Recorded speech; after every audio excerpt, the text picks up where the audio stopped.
በስመ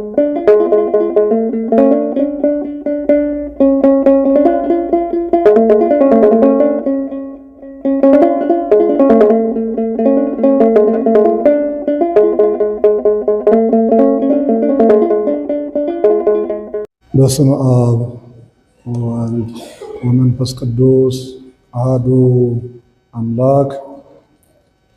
ክቡር መምህራችን ሊቀ ጠበብት ፍስሐ፣ እዚህ ታላቅ ካቴድራል የስብከተ ወንጌል ኃላፊ፣ ክቡር አባታችን ቆሞስ አባ ይሄይስ የደብራችን ቄሰ ገበዝ፣ ክቡራን አበው ካህናት፣ ወንድሞች ዲያቆናት፣ የሰንበት ትምህርት ቤት መዘምራንና መዘምራት፣ እግዚአብሔር አምላካችን በተቀደሰ አጠራሩ ጠርቶ በዚህ በተቀደሰው ቤተ መቅደሱ ያሰባሰባችሁ ክርስቲያኖች ሁላችሁ በዚህ ዕለት ጋብቻችሁን በሥርዓተ ቤተ ክርስቲያን በቅዱስ ሥጋው በክቡር ደሙ ያተማችሁ ያስቀደሳችሁ የመሰረታችሁ ሙሽሮቻችን ሁላችሁም ክርስቲያኖች በእግዚአብሔር ፍጹም ሰላም እንደምን ሰነበታችሁ?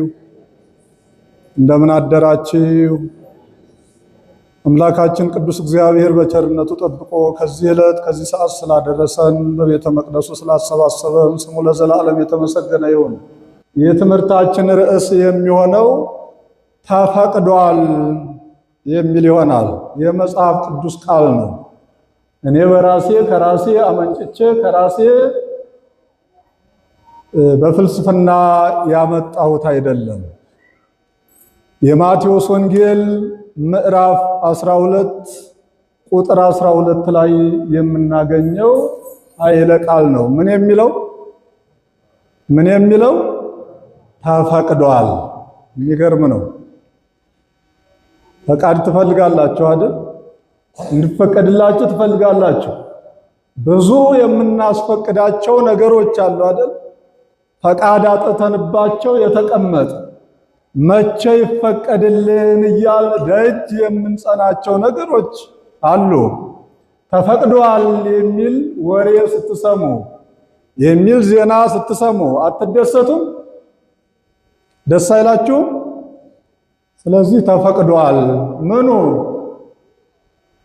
ቪዛው ሊለን ብላችሁ እንዳትጠብቁ፣ እሱም ይፈቀዳል። ማን ከፈቀደ? እግዚአብሔር ከፈቀደ ይፈቀዳል። እግዚአብሔር ያልፈቀደው ነገር የለም። ከምን በቀር? ከኃጢአት በቀር እግዚአብሔር ለሰው ልጆች ሁሉን ፈቅዷል። ስለዚህ ይህንን ቃሉንም የተናገረው ለስም አጠራሩ ክብር ምስጋና ይግባውና አምላካችን መድኃኒታችን ኢየሱስ ክርስቶስ ነው። ምኑ ነው የተፈቀደው? ይህንን ለጊዜው ሰሚዎች ሆኖ የቀረቡት በጊዜው ከጎኑ የማይለዩ ቅዱሳን ሐዋርያት፣ ቅዱሳት ሴቶች፣ የጉባኤው ተሳታፊዎች፣ ትምህርቱን የማይደግፉ ትምህርቱን የሚቃወሙ የሚያሳድዱት ሌሎችም አካላት የዚህ ኃይለ ቃል ሰሚዎች ሆነው ቀርበዋል። የማቴዎስ ወንጌል ምዕራፍ 12 ከቁጥር 1 ጀምሮ እስከ 32 ያሉት በአምስት አበይት ክፍሎች ከፍለን መመልከት እንችላለን። ከቁጥር 1 እስከ ቁጥር 8 ያለው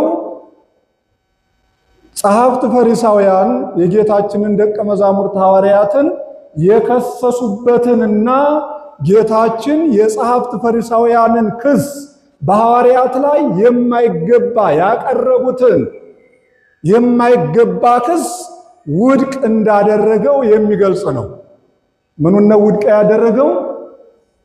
ፈሪሳውያን የአይሁድ ወገኖች ሐዋርያትን ከሰዋቸዋል። በማይሆን ነገር በማያስከስስ ነገር ወንጅለው ከሰዋቸዋል። ጌታችን ያን ክስ አይቶ መዝገቡን አይቶ ውድቅ አድርጎባቸዋል። ከምዕራፍ 1 እስከ 8 ያለው ከቁጥር 9 እስከ ቁጥር 15 ያለው ጌታችን ወደ ምኩራብ ሲገባ አንድ እጁ የደረቀች የሰለለች ሰው ነበረ። አንድ እጁ ብቻ የምትሰራ፣ አንድ እጁ ግን ታጥፎ የሚኖር ደም ማስተላለፍ የማይችል እንደ እንጨት እጁ የደረቀበት ሰው ነበር። ይህንን ሰው እጅህን ዘርጋ ብሎ ፈወሰው ጌታችን። ፈሪሳውያን በዚህ ተበሳጩ። መያዝ አለብን፣ መደብደብ አለብን ብለው መከሩ ይላል። ምን ስላደረገ ነው ጌታችን ሊይዙት የፈለጉት? ድውዩን ስለፈወሰ፣ እጁ ደርቃ የኖረችውን ስላዳነው ተበሳጩ፣ ሊይዙት ፈለጉ። ጌታችን ግን ትቷቸው አልፏቸው ሄደ ይላል። ትቷቸው አልፏቸው ሄደ። ይሄ ስለዚህ ሰው ድህነት፣ ስለ ጌታችን ተአምራት የሚገልጽ ነው። ከቁጥር 15 እስከ ቁጥር 21 ያለው ጌታችን ከዛ አልፎ ሲሄድ ብዙ ድውያን ተከተሉትና እነዛን ሁሉ ፈወሳቸው። ከዛም አያይዞ ነቢዩ ኢሳይያስ ስለ ጌታችን ቸርነት፣ ስለ ጌታችን ርኅራኄ፣ የቃሉን ልዝብነት፣ የአረማመዱን ጭምትነት በትንቢተ ኢሳይያስ ምዕራፍ 42 ኢሳይያስ የገለጸውን ቅዱስ ማቴዎስ ያን ጠቅሶ ስለ ጌታችን ደግነት፣ ርኅራኄ፣ አባትነት፣ ቸርነት የገለጸበት ክፍል ነው። ከቁጥር 22 እስከ ቁጥር 30 ያለው አሁንም ጌታችን ለሰው ልጅ ቸርነትን ያደረገበት፣ ጋኔን ጆሮውን እንዳይሰማ፣ አንደበቱን እንዳይናገር፣ ዓይኑን እንዳያይ፣ ጆሮውንም አንደበቱንም የዘጋው፣ ዓይኑንም እንዳይመለከት ያሳወረው አንድ ሕመምተኛ ነበርና ጌታችን ያን ሰው ፈወሰው። አንደበቱ እንዲናገር አደረገው፣ ጆሮ እንዲሰማ አደረገው፣ ዓይኑም እንዳያደረገው። በዚህም ፈሪሳውያን በጌታችን ላይ ለምን ይፈውሳል ብለው ስለተበሳጩ ተቹት አዳኝነቱን። አይ እኮ ጋኔን ያደረበትን ጋኔኑን ያስወጣው በኃይሉ በብርታቱ በጌትነቱ በስልጣኑ ሳይሆን በአጋንንት አለቃ የአጋንንትን አለቃ ጠርቶ ስቦ ታናሹን ጋኔን ነው ያስወጣው እንጂ በስልጣኑ አይደለም ብለው እንደተቹትና ጌታችን ደግሞ ይህንን በልዩ ልዩ ምሳሌ እየመሰለ ይህንን ትችታቸውን ሐሳባቸውን ውድቅ ያደረገበት ክፍል ነው። ከቁጥር 31 እስከ ቁጥር 32 ያለው መንፈስ ቅዱስን የሰደበ እግዚአብሔር መንፈስ ቅዱስን የተሳደበ የፈጠረውን ያከበረውን በልጅነት ያከበረውን የሚጠብቀውን የሚመግበውን መንፈስ ቅዱስን የተሳደበ ኃጢአቱ ከባድ መሆኑን አምላካችን የገለጸበት የትምህርት ክፍል ነው። እንግዲህ በዚህ መካከል ነው ተፈቅዷል የሚለውን የምናገኘው። ምኑ ነው የተፈቀደው? እንግዲህ መጀመሪያ ሐዋርያት የተከሰሱበት ክስ ምን ነበር የሚለውን ስንመለከት መለስ ብለን ጌታችን ሐዋርያትን አስከትሎ በእርሻ መካከል በአዝመራ ወራት በእሸት ወራት ሐዋርያትን አስከትሎ በአዝመራው መካከል መንገድ ነበርና አልፎ ሲሄድ ሐዋርያት ርዋቸው ነበረ ይላል። ሁሉን ትተው ተከትለውታል። ህብስት አበርክቶ ያበላቸዋል። ነገር ግን ያን ጊዜ ለአገልግሎት እየሄደ ለማስተማር እየሄደ ድውያንን ለመፈወስ ታምራት ለማድረግ ወደ ሌላ አካባቢ እየሄደ ሳለ በመንገድ ርዋቸው ነበርና በእሸቱ መካከል አልፈው ሲሄዱ እሸቱን መንገድ የዘጋውን ባቄላውን አተሩን እየቀነጠሱ እየቆረጡ ይበሉ ጀመር ይላል። ቀኑ ቅዳሜ ነበረ፣ ሰንበት ነበረ። ቀዳሚት ሰንበት ነበረች። አይሁድ በጥንቃቄ የሚያከብሯት በዓል ነበረች። ይህንን ተመልክተው ፈሪሳውያን አይሁድ ሐዋርያትን ከሰሷቸው። ምን ብለው? ደቀ መዛሙርት በሰንበት ቀን የማይገባ ስራ ሲሰሩ ዝም ብለህ ታያቸዋለህ? ሰንበትን ሲሽሩ አሉት።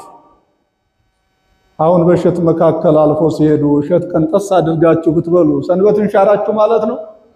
እግዚአብሔርን አሳዘናችሁ ማለት ነው? ይህንን ክስ አቀረቡ።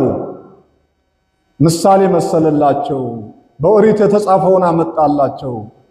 እናንት መጻሕፍትን አትመለከቱም? ዳዊት በተራበ ጊዜ እሱ ሊበላው የማይገባውን ከሱ ጋር ያሉት ሰራዊት ወታደሮቹ ሊበሉት የማይቻላቸውን የማይገባቸውን ወደ ቤተ እግዚአብሔር ሄዶ ከካህኑ አስፈቅዶ ለቤተ እግዚአብሔር ለመስዋዕት የመጣውን ዳዊት በተራበ ጊዜ እሱና ወታደሮቹ ሰራዊቱ እንደበሉ ወኢይከውኖሙ ጌጋዬ ያው ግን ለቤተ እግዚአብሔር ለመስዋዕት የመጣውን ከካህኑ አስፈቅደው በመብላታቸው ዕዳ በደል እንዳልሆነባቸው ኃጢአት እንዳልሆነባቸው በመጽሐፈ ሳሙኤል ምዕራፍ 21 ያለውን አላነበባችሁም? ምን አላቸው?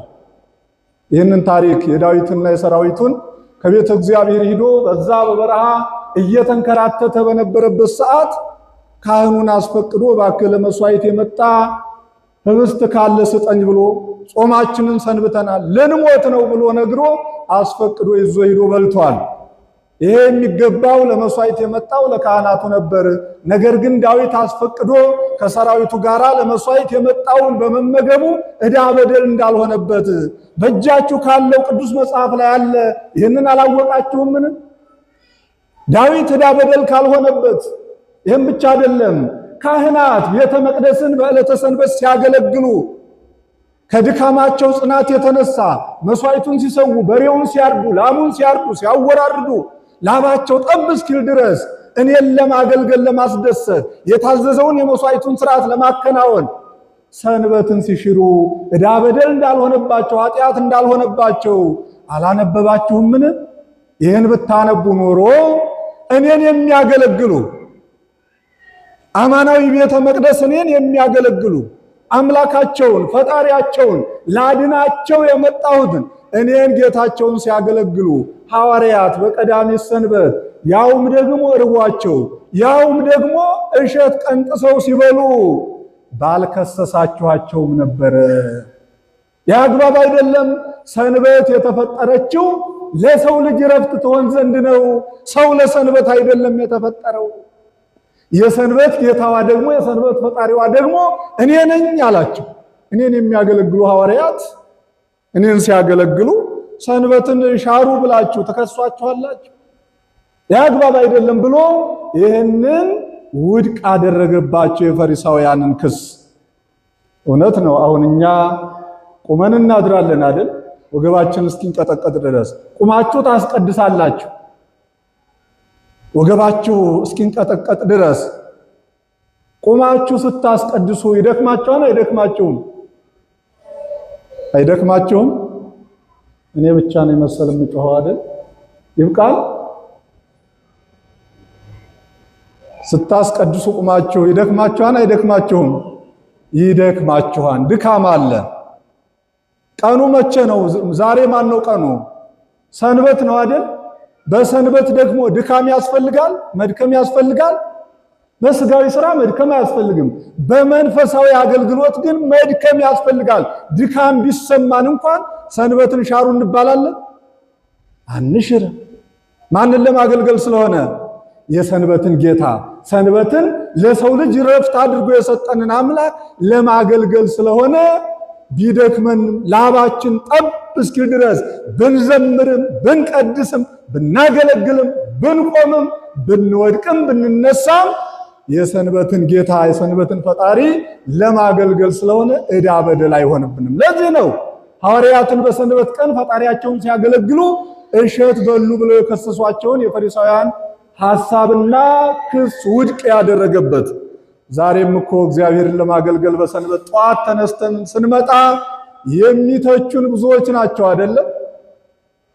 በእርሻ ወደ ተመሰለችው ወደ ቅድስት ቤተ ክርስቲያን ፍሬ ቅዳሴ ወዳለባት የቅዳሴው ፍሬ ወደ ተንጀረገገባት የዝማሬው ፍሬ ወደ ተንጀረገገባት የማህሌቱ ፍሬ የኪዳኑ ፍሬ ወደ ተንጀረገገባት በእርሻ ወደ ተመሰለችው ወደ ቅድስት ቤተ ክርስቲያን ማልዳችሁ ስትመጡ የሚያደናቅፋችሁ መሰናክል የሚፈጥርባችሁ እንደ አላዋቂ እንደ ሞኝነት የሚቆጥሯችሁ የሉም? የተኝተው ያረፍዱም እንደ በሰንበት እንኳን እነዚህ ምኖች ሞኞች ተላሎች ናቸው የሚሉ የሚዘብቱብን የሉም? ይሄ ግን ውድቅ ነው ሐሳባቸው። ምክንያቱም የሰንበትን ጌታ ለማክበር ነው። ሰንበት የተሰራችልን ለኛ ከስጋዊ ድካም ልናርፍባት፣ በመንፈሳዊ ሕይወት ደግሞ አገልግለን ደክመን ልንጎለብትባት ነው እንጂ ተኝተን ልናረፍድ አይደለም። ተኝተን ልናረፍድ ነው ሰንበትን የሰራልን አይደለም። አሁን እኮ ቤት ይቁጠረው እስካሁን እያንቀላፋ እዛው እየተፈራገጠ ተኝቶ ያለው ስንቱ ነው? ክርስቲያን በሰንበት ቀን አይተኛም። በሰንበት ቀን አይተኛም። በሰንበት ተኝተን መቼ ልናገለግል ነው? መቼ ልናስቀድስ ነው? መቼ ትምህርት ልንሰማ ነው? መቼ ጸበሉን ልንጠጣ ነው? መቼ መስቀሉን ልንሳለም ነው? መቼ ልንባረክ ነው? የዛሬው ቡራኬ ነው ሳምንቱን ጠብቆን የሚሰነበተው። የዛሬው ጸሎት ነው ሳምንቱን እስከምንገናኝ ደግመን የሚጠብቀን። በሰንበት ተኝታችሁ እንዳታረፍዱ፣ የታመመ ካልሆነ በቀር የታመመ ካልሆነ በቀር። ስለዚህ ብዙ ተቺዎች አሉ። ነገር ግን እኛ የተቺዎችን ትቸታ የከሳሾችን ክስ ፈርተን ፍሬ በረከት ካለባት ከቅድስት ቤተ ክርስቲያን ወደ ኋላ አንልም። የእመቤታችን የድንግል ማርያም የኪዳን ምሕረት የቃል ኪዳን ፍሬ ካፈራባት ከተንጀረገገባት በልተን ከምንጠግብባት በእርሻ ከተመሰለችው ከቅድስት ቤተ ክርስቲያን ወደ ኋላ የሚያሰኝን ሊኖር አይገባም። ይህንን ክሳቸውን ውድቅ አደረገና ወደ ምኩራብ ገባ ነው የሚለው ጌታችን። ወደ ምኩራቡ ሄደ፣ ወደ ቤተ መቅደሱ ሄደ። ከዛ ሲገባ ይጠባበቁት ነበር። አሁንም በክፉ ዓይን ይመለከቱ ነበር ፈሪሳውያን። አሁንም ሕሙማን በዛ መካከል አይጠፉም፣ ሊያድናቸው ይችላል፣ ሰንበትን ሊሽር ይችላል፣ እንቃወመዋለን ብለው ቀደም አሉና ወደ ምኩራቡ ሲገባ አንድ ጥያቄ አቀረቡለት። ያን የፊተኛውን ክሳቸውን ውድቅ አድርጎባቸዋል። በሰንበት ድዊ መፈወስ ይገባል አይገባም ብለው ጠየቁት። ምን ይገባል አይገባም? ሕመምተኛውን ማዳን ይገባል አይገባም ብለው ጠየቁት። ምን አስፈራቸው? እነሱ ያድናሉ እንዴ? ፈሪሳውያን ያድኑታል? አዳኝነቱን እኮ ያውቃሉ። የሚድን አካል እንዳለ፣ የተቸገረ አካል እንዳለ፣ እግዚአብሔርም የወደቀውን ለማንሳት፣ ያዘነውን ለማረጋጋት፣ የተሰበረውን ለመጠገን እንደመጣ ያውቃሉ። ጠየቁት። አዎ ይገባል ቢላቸው ሰንበትን ሻረ ብለን እንከሰዋለን ብለው ነው። አይገባም ቢላቸው ደግሞ ርኅሩህ ነኝ ቸር ነኝ ይላል። ስለ ቸርነቱ መጻሕፍት ተናገሩልኝ ይላል። ቸርነቱ የቱ ላይ ነው? ሕመምተኛው አይድንም በሰንበት ካለ ብለው በሁለቱም ለመክሰስ ለመወንጀል ነው። ለጠየቁት ጥያቄ አቀረበላቸው። ጥያቄያዊ መልስ ከእናንተ መካከል በሰንበት ቀን አንድ በግ ያለው ሰው ቢኖር ያው አንዱ በግ ከፈረፈር ቢገባ ከስር ውስጥ እግሩ ቢገባ ሰንበት ይለፍ ብሎ እዛው ከስር ውስጥ እንደተጠመዘዘ ይተወዋል? ስሩን ቆርጦ አፈሩን ቆፍሮ ያን የወደቀውን ከስር ውስጥ የገባውን በጉን የማያወጣው ማን ነው ብሎ ጠየቃቸው። የጥያቄን በጥያቄ መምታት መመለስ ይባላል። በሰንበት ቀን አሁን ከዚህ ስትሄዱ እንደዚህ ከተማው በግ ያለው አለ ምንድነው? ከተማው ውስጥ ያለው ቤታቸው ያለው ምንድነው? የሳሎን ውሻ ነው ቢኖር አይደል? በግ አይኖርም ናቸው። አዎ ጥሩ ነው። እንደው ጻድቅ በእሲ ምህር ነፍሰ እንስሳው ሰሎሞን ደግ ሰው ለእንስሳው ሕይወት ይራራል ይላል። ግን የሰው ልጅ በውጭ ወድቆ እያደረ እናንተ ውሻ ከሳሎን ላይ አድርጋችሁ ሶፋ ላይ አድርጋችሁ ትመግባላችሁ። የውሻዎቹ መኖ እግዚአብሔር ይቁጠረው ወጩን። ከሰው መኖ ከሰው አስቤዛ አይበልጥም? አቤት! አሁን ውሻ ካልመገባችሁ መንግስተ ሰማያት አላገባችሁም የሚል መጽሐፍ አለ። አዎ እመቤታችን ቅድስት ድንግል ማርያም ከርኅራኄዋ የተነሳ ርኅርኅተ ልብ ስለሆነች ስንኳንስ ለወገኖቿ ለሰው ልጆች ለውሻው እንኳን በጫማዋ ቀድታ እንዳጠጣችሁ ይነገራል። ነገር ግን ውሻውን የግድ ከቤታችሁ አስገብታችሁ ለውሻው ቀለብ እየሰፈራችሁ የጽዳቱ መጠበቂያ መዋቢያም ሳይኖረው ይቀራል አላውቅም እንጂ ይህንን ካላደረጋችሁ መንግስተ ሰማያት አትገቡም የሚል መጽሐፍ አለ። እስኪ አስቡት፣ ስንት ሕፃናት ወድቀው የሚያድሩ ስንመጣ በዚህ ወድቀው የሚያድሩ። ለነገሩ በዚህ ዘመን ባለጌን ካሳደገ ይባላል። አግባብም ባይሆን ትውልዱም ባለጌ ሆኗል። ባለጌም ካሳደገ የሚባልበት ዘመን ነው። ግን ውሾቹንም ግደለም ጠባቂዎች ግን ውጭ ያለውን እኮ አይደለም የምትንከባከቡት፣ እዛ ሳሎን ላይ ያለችው ነው። ውሾቹንም እንከባከቧቸው። ምንም ኩነኔ ባያመጡም የርህራሄ መለኪያ ነው። ከውሻ ግን የቱ ይቀድማል? የቱ ይቀድማል? እየሰማችሁኝ ነው? አይ ደግሞ ዛሬ ውሻዬን አውጥቼ እንድጥል ነው እንደሚያስተምረኝ የሚለኛውን ስንቱ የሚከሰኝ አለ። ክሳቸው ግን ውድቅ። እነሱን አስወግዱ እያልኩ አይደለም። የሰው ልጅ መጀመሪያ አርዱ እና ጠየቁት። አሁን ከዚህ ስትመለሱ ያቺ ውሻ የሆነ ቦታ እግሯ ተጠምዞ ማሰሪያዋ ጠምዝዟት ብታገኙ ያን ቆርጣችሁ ከተጠመዘዘችበት ታወጣታላችሁ? ዝም ብላችሁ አይ ሰንበት ነው ይለፍ እዛው ትደርተዋል ትላላችሁ? የሚል የለም። ይህንን ነው አይ በሰንበትማ በጉ ከገባ እናወጣዋለን አሉት። እንግዳውስ ከበግ ይልቅ ሰው የከበረ ፍጡር ነው፣ ባሪያዬ የፈጠርኩት ለክብር የፈጠርኩት ፍጡር ነውና ይከውንከ ገቢረ ሰናይ በሰንበት፣ በሰንበት መልካም መስራት። ርዕሳችን ምን ነበር? ሰንበት መልካም መስራት ምን ተብሏል? ኧረ ተናገሩት። ተፈቅዷል። ምን ማድረግ? በዕለተ ሰንበት ምን ማድረግ? መልካም መስራት፣ ድውያንን መፈወስ፣ ሙታንን ማስነሳት። ይሄ ለሁሉ አይቻል። የታመመውን መጠየቅ፣ የተራበውን ማብላት፣ የተጠማውን ማጠጣት፣ የታረዘውን ማልበስ፣ የታሰረውን ማስፈታት፣ መጠየቅ ምን ተብሏል? ምን ተብሏል? ተፈቅዷል። ግን የተፈቀደውን እናደርጋለን። ምእመናን ታደርጋላችሁ?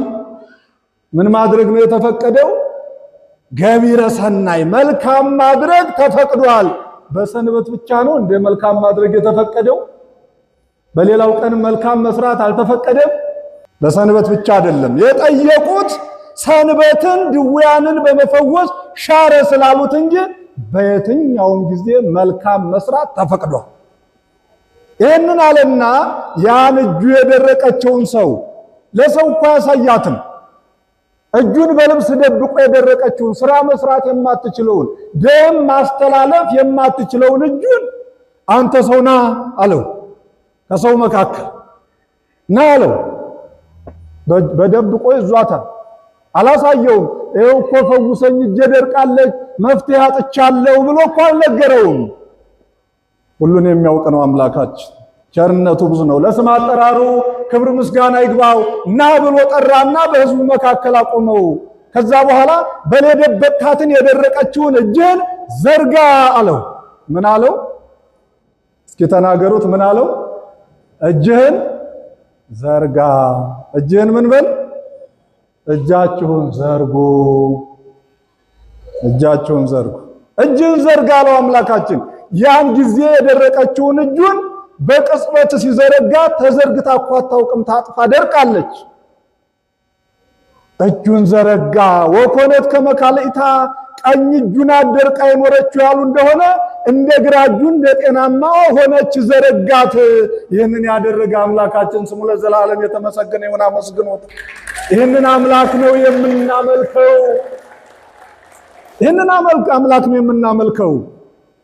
ይህንን ሲመለከት ጠዋት ዲያቆናቱ ሲዘምሩት የነበረው ድህረ ቅዳሴ ከቅዳሴው በኋላ ወመኑ መሐሪ ዘከማከ የቅዱስ ያሬድ ድርሰት ነው። ቅዱሳት መጻሕፍት ሁሉ የተናገሩት ነው።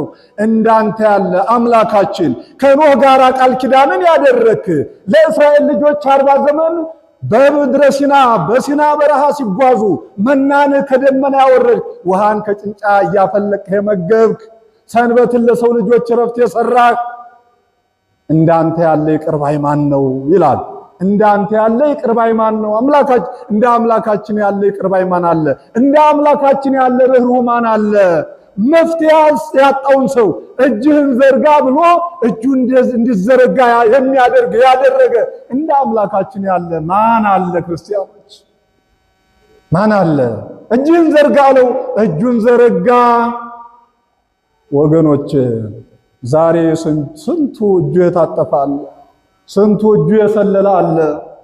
ምናልባት ለመጉረስ እጁ የሚዘረጋ፣ ለመደባደብ እጁ የሚዘረጋ፣ ለመግደል እጁ የሚዘረጋ፣ ለመስረቅ እጁ የሚዘረጋ፣ ጥፋት ለማድረግ እጁ የሚዘረጋ፣ መንፈሳዊ እጁ ግን የታጠፈ የደረቀበት፣ ለመስጠት ለመብላት እንጂ ለማብላት፣ ለመጉረስ እንጂ ለማጉረስ፣ ለመደባደብ እንጂ ለመደገፍ እጁ የታጠፈበት የሰለለበት ስንቱ ነው።